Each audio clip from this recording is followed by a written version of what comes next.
हिंदू के गाँव हो, ये हिंदू का हो।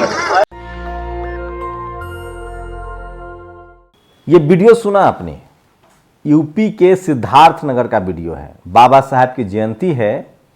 एक ब्राह्मण फैमिली का युवा आता है और वो कहता है कि ये हिंदुओं का गांव है, मैं ब्राह्मण हूँ, बाभन टोली है, यहाँ बाबा साहब की जयंती नहीं मनेगी। अब आप कहेंगे कि ये तो एक मामूली सी बात है, अनपढ़ होगा। चलिए ठीक है। अब मैं इंदिरा नूई के बारे में बताता हूँ। इंदिरा नूई पेप्सिको की चेयरमैन, वो एक इंटरव्यू में ये नहीं कह रही हैं कि मैं हिंदू परिवार में पली बढ़ी हूँ। वो कह रही हैं कि मैं एक ब्राह्मण परिवार में पली बढ़ी हूँ, जहाँ जाति की शुद्धता पर मेरे परिवार का बड़ा जोर रहा है। Check and balance. मैं वो इंटरव्यू नहीं दिखा सकता पूरा, जो मैंने सुना है। वो कह रही हैं कि मेरे घर में बहुत आज़ादी थी, लेकिन जाति को लेकर तमाम बंधन थे, शादी नहीं कर सकते हैं, आपको अपनी जाति की श्रेष्ठता को बचाए रखना है। लेकिन ये तो कुछ भी नहीं है। सोचिए, आप कल्पना कीजिए, दिलीप मंडल विदेश में है, अमेरिका में है, मीना कोटवाल विदेश गई हैं, अब अशोक दास भी कनाडा के दौरे पर हैं। एक जातिवादी गुंडा लिखता है कि जिनकी औकात चप्पल पहनने की नहीं थी, वो भी अब विदेश दौरा जा रहा है। अब बताइए कि ये जाति के आधार पे हो रहा है या धर्म के आधार पे? दिलीप मंडल इसलिए रखते हैं उस ब्राह्मण को, और वो भी आदमी कोई साधारण आदमी नहीं है, सेना में नौकरी कर चुका है वो शख्स जो ये बात लिख रहा है। दिलीप मंडल लिखते हैं कि इस देश का SC ST OBC तभी तक हिंदू है जब तक उसको मुसलमानों से लड़ना है। जैसी मुसलमान से लड़ाई नहीं होगी, तब हिंदुओं की औकात, वो ये कहते हैं SC ST OBC हिंदू की या किसान हिंदू की, कि आप विदेश नहीं जा सकते हैं, आप मजदूरी कीजिए। आप कल्पना कर सकते हैं। अब ये है एक बाबा, ये आजकल अभियान चला रहा है कि हम सब हिंदू हैं, मतलब हम में जाति नहीं है। अब इस बाबा को कौन समझाए कि पहले जाओ इन मोहल्ले। मैंने एक तो विदेश जाने वाला नाम और भूल गया, कौशल पवार, शेड्यूल कास्ट में सबसे निचली जाति जिसको बना दिया गया था वाल्मीकि समाज।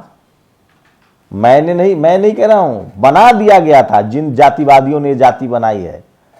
शेड्यूल कास्ट से कौशल पवार भी विदेश दौरे पर हैं और वो भी ब्रिटेन की पार्लियामेंट में लगातार स्पीच दे रही हैं। तो आप सोचिए कि आप कब तक हिंदू हैं। लेकिन ये सिद्धार्थ नगर वाला जो मामला है, मैं उस पर आ रहा था। इसलिए ये कहकर मत बचिए कि ये अनपढ़ होगा, पढ़ा लिखा नहीं होगा। जो जितना मनुवादी पढ़ा लिखा है, वो उतना महीन जातिवादी है। सोचिए, इंदिरा नूई विदेश में है, कह सकती थी कि मैं हिंदू परिवार में पली बढ़ी हूं, कि वो कहती है कि नहीं, मैं ब्राह्मण परिवार में पली बढ़ी हूं। मतलब इस देश में जाति सबसे ज्यादा अहम है।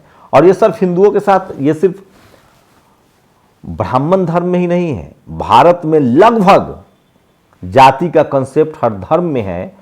और जो धर्म जाति में जो सबसे ऊपर है अपने अपने धर्म में, वही अपने अपने धर्म का भी लाभार्थी है। हिंदू धर्म में सबसे बड़ा सेंटर्स, पावर सेंटर्स हिंदू धर्म का किसके पास है? उसकी जाति पता कीजिए, तब आपको पता चलेगा कि जाति सबसे अहम है। इसलिए मैं कह रहा हूं, इस देश में जो संवैधानिक अधिकार है SC ST OBC का, वो उसके प्रति आप सचेत रहिए, और खासकर किसानों के प्रति।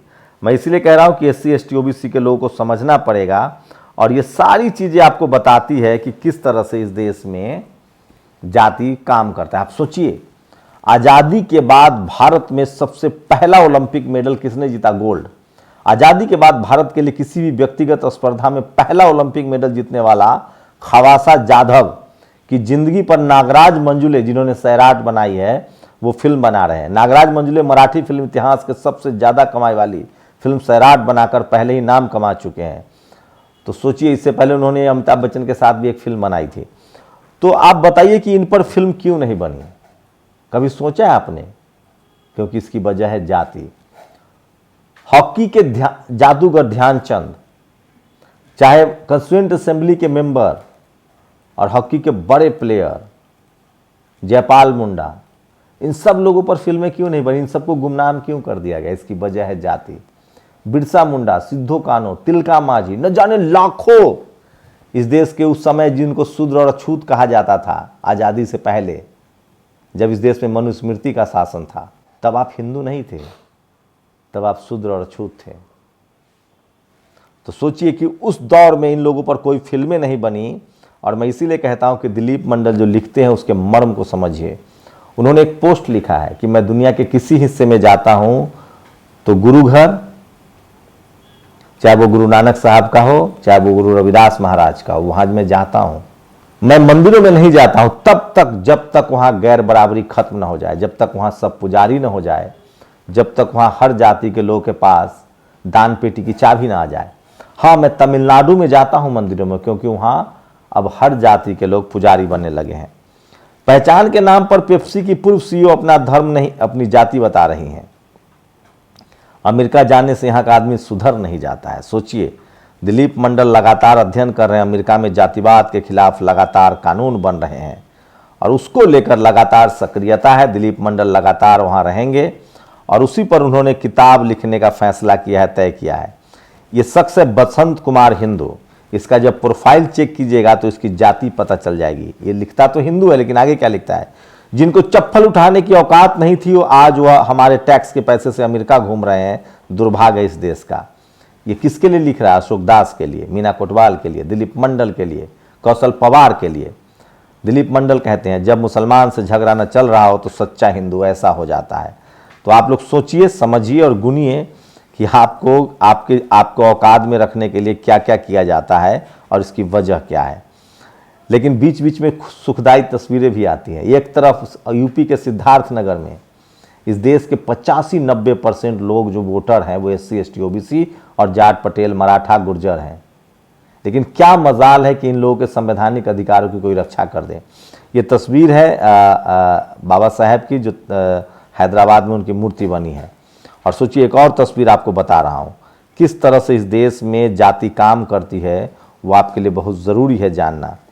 ये देखिए, सोशल मीडिया पर सबसे ज़्यादा जो वायरल खबरें होती है वो मैं लेके आता हूँ। ये वो तस्वीर है, हम उनकी तस्वीरें नहीं दिखा सकते हैं। यूपी के सिद्धार्थनगर में किस तरह से हमला हुआ अंबेडकर जयंती के दिन, और एक BSP का कार्यकर्ता राजमणि जी जो FIR दर्ज करवाने जा रहे थे, उन पर हमला हो गया फिर से, इसलिए क्योंकि वो FIR दर्ज करवाने जा रहे थे। अब वो हॉस्पिटल में भर्ती हैं। ये कहीं यहाँ वहाँ की बात नहीं है, ये सब कुछ यूपी में हो रहा है, आंखों के सामने हो रहा है, और कोई बात करने के लिए तैयार नहीं है, कोई खबर दिखाने के लिए तैयार नहीं है। और आपको कहा जाता है कि हिंदू हैं, यही हिंदू हैं आप, कि अगर आप अपने संवैधानिक अधिकार के लिए, इस देश के संविधान में सबको अधिकार है, वो जिस धर्म को चाहे, जिस शख्स को चाहे पूजा कर सकता है, अगर वो इंटरनेशनल ना हो तो। लेकिन सोचिए, बाबा साहेब की जयंती मनाने पर, और ये वो साधु है जो कह रहा है कि सब हिंदू एक हो, ये क्या ये साधु वहाँ जाएगा? इस साधु की जाति पता कीजिए।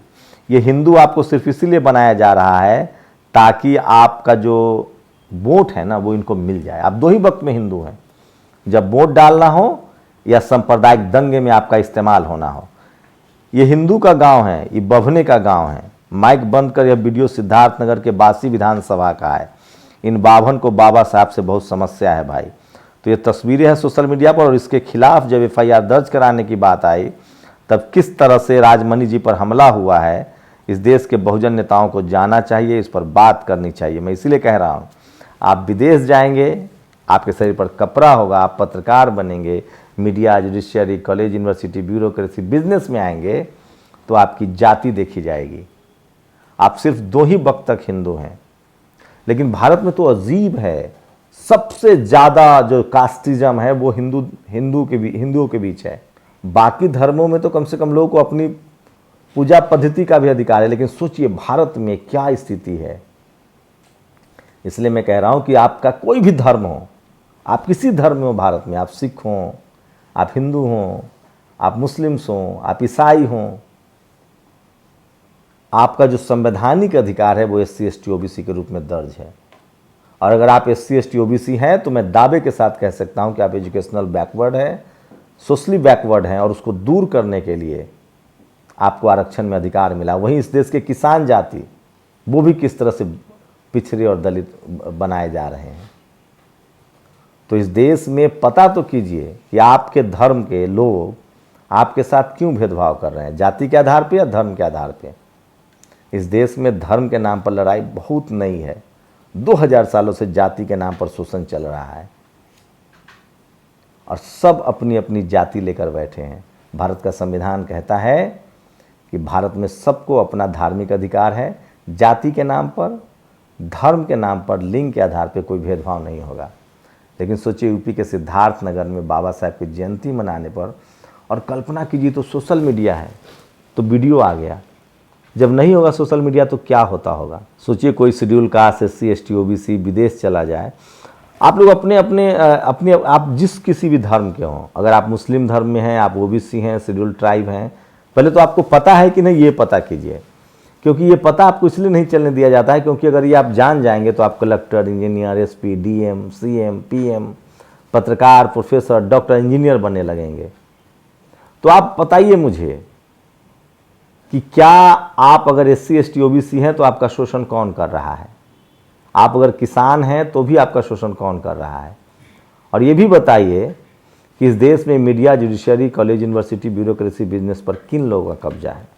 आप किसी भी धर्म के हो सकते हैं, आपका जो संवैधानिक अधिकार है वो SC ST OBC के रूप में सुरक्षित है।